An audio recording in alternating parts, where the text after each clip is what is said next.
of the Senate Border Security Committee. We have Representative James White, who is the chairman of the Texas House Homeland Security Committee. We also have with us, I think behind me, we have Director Steve McCraw, the director of the Texas Department of Public Safety. We have the Adjutant General for the Texas National Guard, Tracy Norris, and we have General Ulis, who is the general in charge of the border response for the state of Texas. And I have with me the chairman of the Texas Facilities Commission, Steve Alvis. And I don't know if Novak is here behind me, but I do want to express my gratitude to the executive director for the Texas Facilities Commission, Mike Novak. So let me tell you what's going on. Texas is taking what truly is unprecedented action by any state ever for a state to build a wall on our border to secure and safeguard the sovereignty of the United States as well as our own state. And this unprecedented action is needed for one single reason, and that's because the Biden administration has failed to do its job as required by the Constitution, as required by laws passed by Congress, to enforce the immigration laws of the United States of America. And the consequences of Biden's failure to do his job are staggering. Already this year, there have been more than 1.2 million people who have been apprehended coming across the border illegally. Those are the people apprehended, and do not count all of those who were not apprehended. Those people, they're not just coming from Mexico. They're coming through Mexico from more than 150 countries across the entire globe, including people coming from across our border, are people who are involved in human trafficking, which is a modern-day slavery where they are trafficking women and young children, sometimes engaged in sex trafficking, not just on the way to the border, but after they come through the border. And we're seeing something devastating that the Biden administration is not doing enough to respond to, and that is the enormous amount of the deadly drug fentanyl that's coming across our border. 2 milligrams of fentanyl is a deadly dose. And we have already apprehended enough fentanyl to kill every man, woman, and child in Texas, California, New York, Illinois, and Florida combined. There was a report that just came out yesterday saying that the #1 cause of death in the United States of America for people in the age group between 18 and 45 is not COVID, it's not car wrecks, it's not cancer.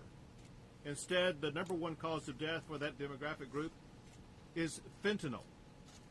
Joe Biden has facilitated the death of those people by the open border policies that he has allowed to take place here in Texas, and it must be stopped. The people who are making money off of this are the gangs and the cartels, including MS-13 gang members who have been apprehended here in Texas, as well as other types of gangs and cartels that our DPS and National Guard are working to apprehend every single day.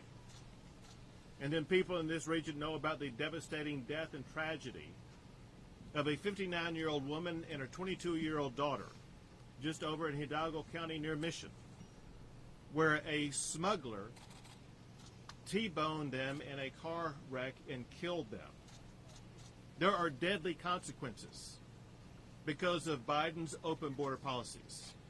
And it's those deadly consequences that the state of Texas is stepping up to address through multiple strategies, including this unprecedented effort to build the border wall that you see behind us. This border wall that you see behind us is a replication of the border wall that President Trump put up. Same material, same concept. If you look at it from here, it doesn't look like those bars are all that big. I have with me this bar. This is a steel bar. It's heavy and it's wide. People aren't making it through those steel bars. Just as unprecedented as the action that we're taking is the speed within which we have taken this action. It was just 6 months ago that I signed a letter authorizing the Texas Facilities Commission to begin building this wall. Just after that, I signed two pieces of legislation passed by the legislature that provided $3 billion for Texas to step up and secure our border, including money allocated to build this border wall. This border wall is not only going up fast, but it's going to be equipped to make sure that we will be able to better safeguard our state, because in addition to the wall that you see, once it is completed, it will have multiple detection devices so that we will be able to constantly observe what's going on and quickly interdict anything or anybody trying to get through. And when they do try to get through, if they are able to do that, because of the policies that we have in place in the state of Texas now, the people that we apprehend will not be turned over to the federal administration just for release. People that we apprehend, they will be charged with trespassing in the state of Texas. And those charges will lead them to being sent to jail. Now, what we're doing here in building the border wall is just part of a multi-pronged strategy to do the federal government's job. We have the National Guard as well as the Texas Department of Public Safety, about 10,000 of them all together, who are working day and night to make apprehensions of people coming across the border and to push back and deter and to send back people who are coming across the border. They are establishing barriers of all different kinds to deter, to prevent people from coming into Texas illegally, including these massive containers that you see on 18-wheelers, that you see on these massive container ships. They have been put down, as well as razor wire has been put down in an attempt to prevent people from coming across the border. They have put up boat barricades in the water to deter the smugglers who are using these rafts to bring people across the border, pushing them back to Mexico so that they will not be successful in bringing people in contraband into our state, into our country. And as I pointed out before, they're using this strategy to make sure that they are not caught and released. Instead, they are arrested and jailed in Texas. Importantly, this wall that is behind me now would not have been possible without the heavy involvement of two groups. One of those groups is the Texas legislature, who provided that $3 billion in funding that is needed for Texas to step up and protect the sovereignty of our state and sovereignty of our country.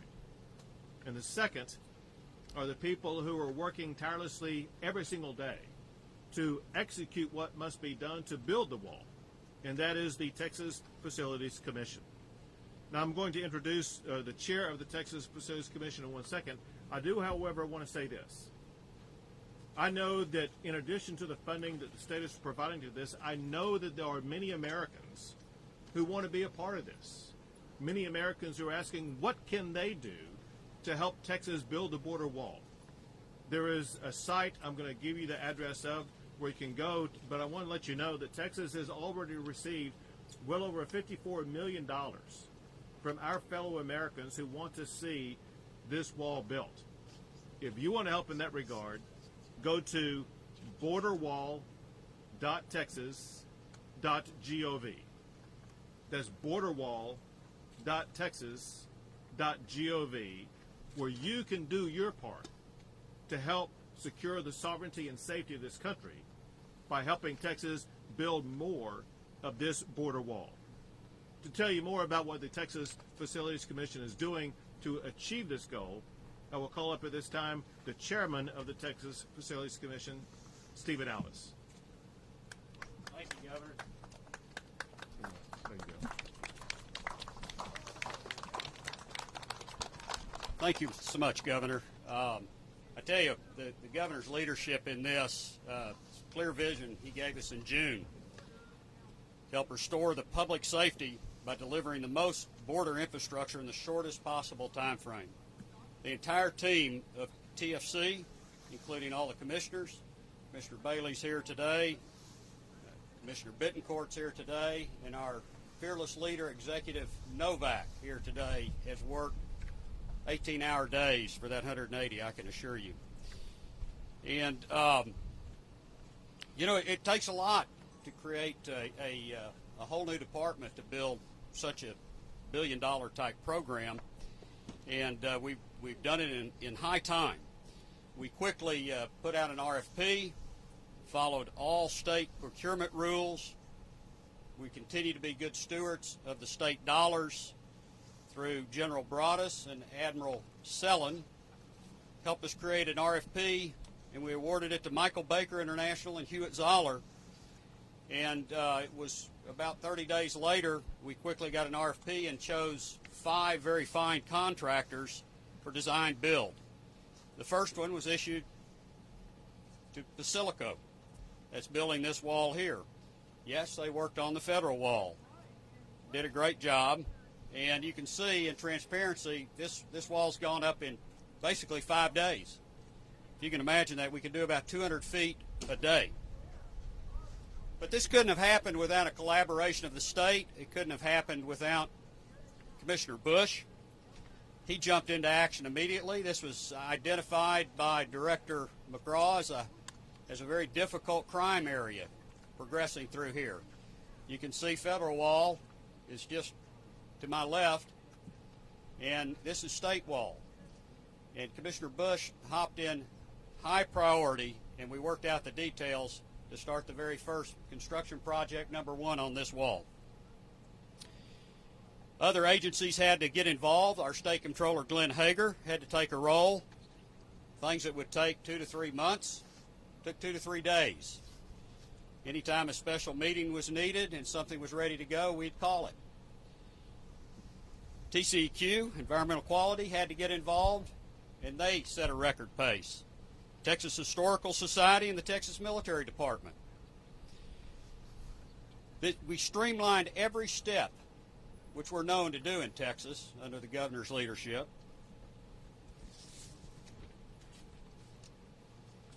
So 22 days ago, we awarded the first construction contract, mobilized, and got this much wall up, and we had to shut down 3 days for weather. This is a mile 7 segment of the wall. Yes, it's on state-owned property by the GLO, Starr County. The contract we awarded it to Basilico's for 8 miles, and that'll be different segments, either direction, that we have to fill gaps. Most of the project force, all is local, utilization of local suppliers. For example, this steel came from McAllen. Strong Steel is the company.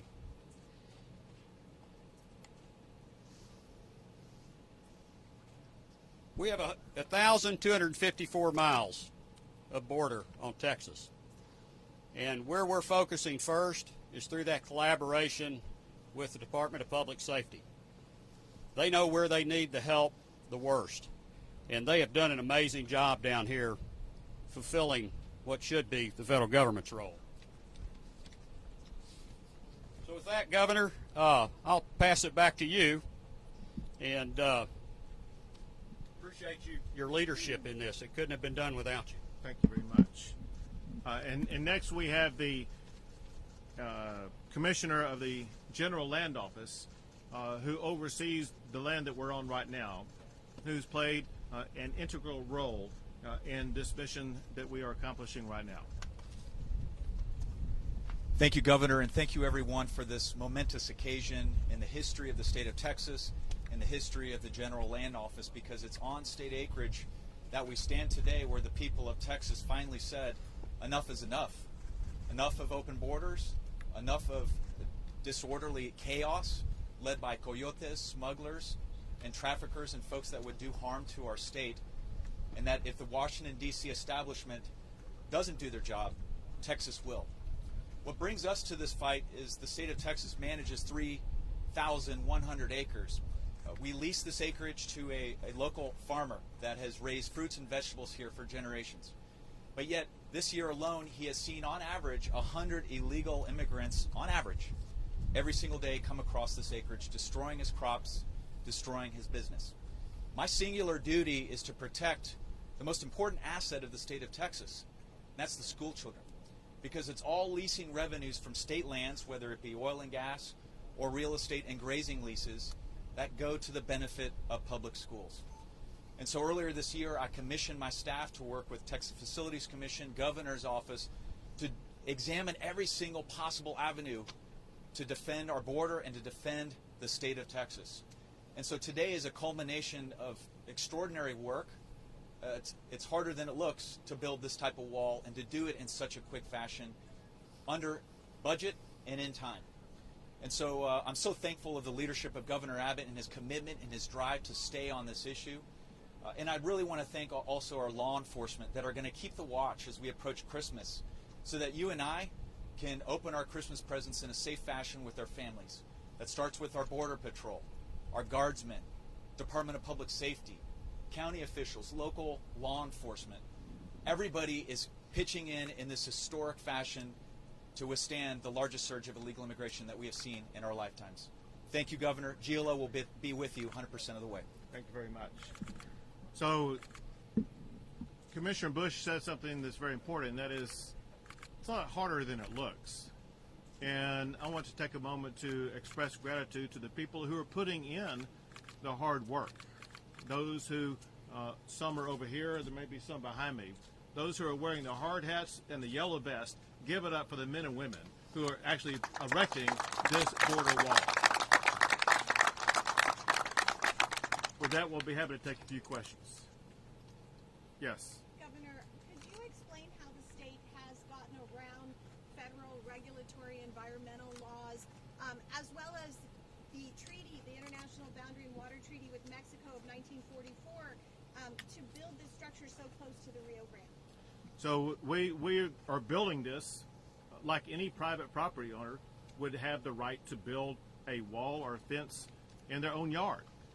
And we're not using federal land, and we're using state land, or going forward, we will be using some land that we are working with private property owners to build on their property.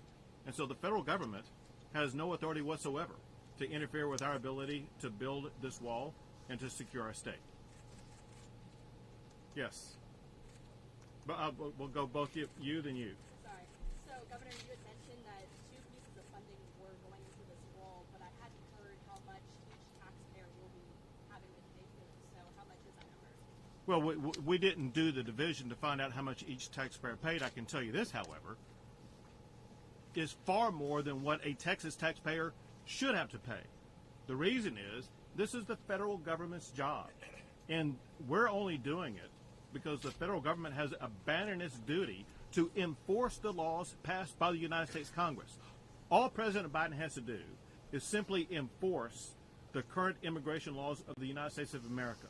And because he is not doing that, Texas taxpayers are having to step up and do his job. Yes. Could you discuss a little bit about the budget? How much does it take per mile? I think Commissioner Bush just mentioned we were under budget, but I think the general land facilities mentioned it was $1 billion project. Can you just kind of give us a breakdown?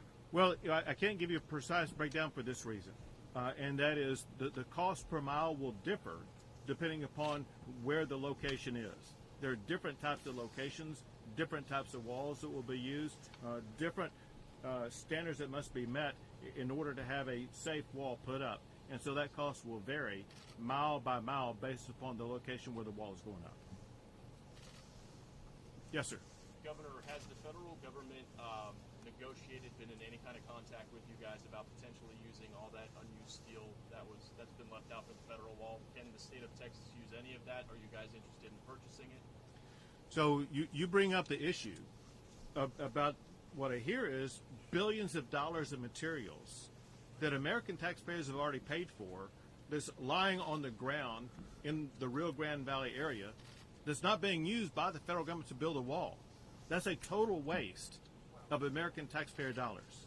Because that property and material is owned by the federal government, we need them to provide it to us.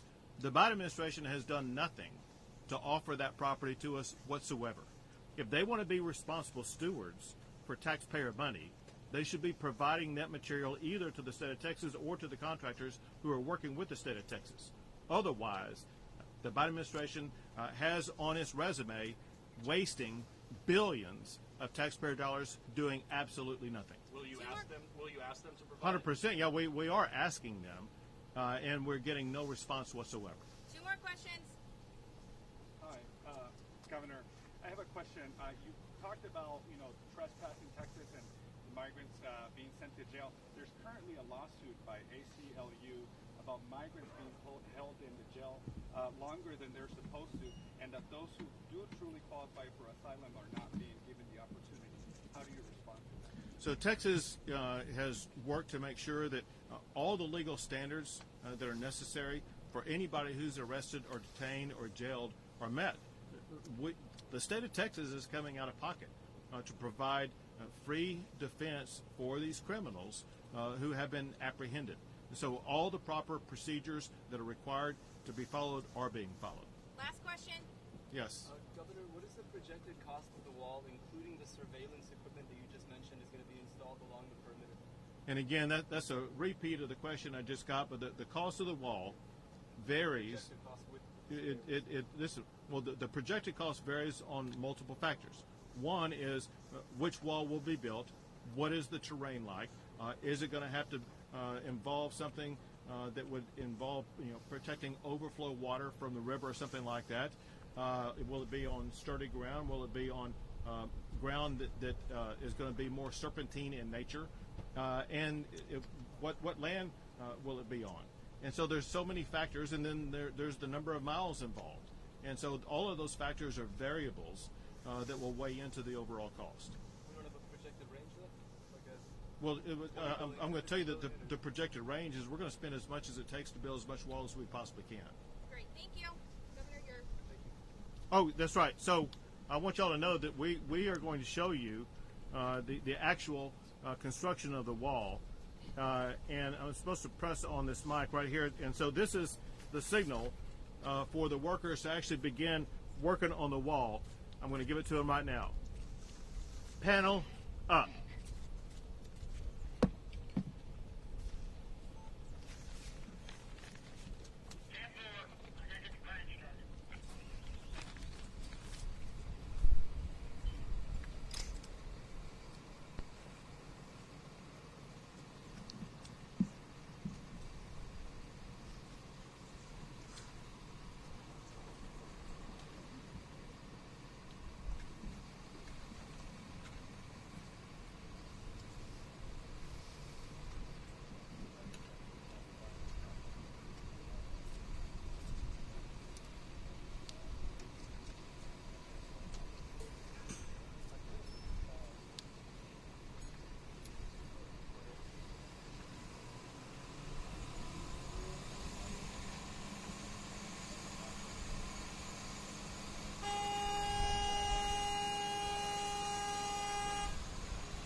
watch out, my camera's still live with the wall stuff going on back there. Alice. You got it. This is us, right? Yeah.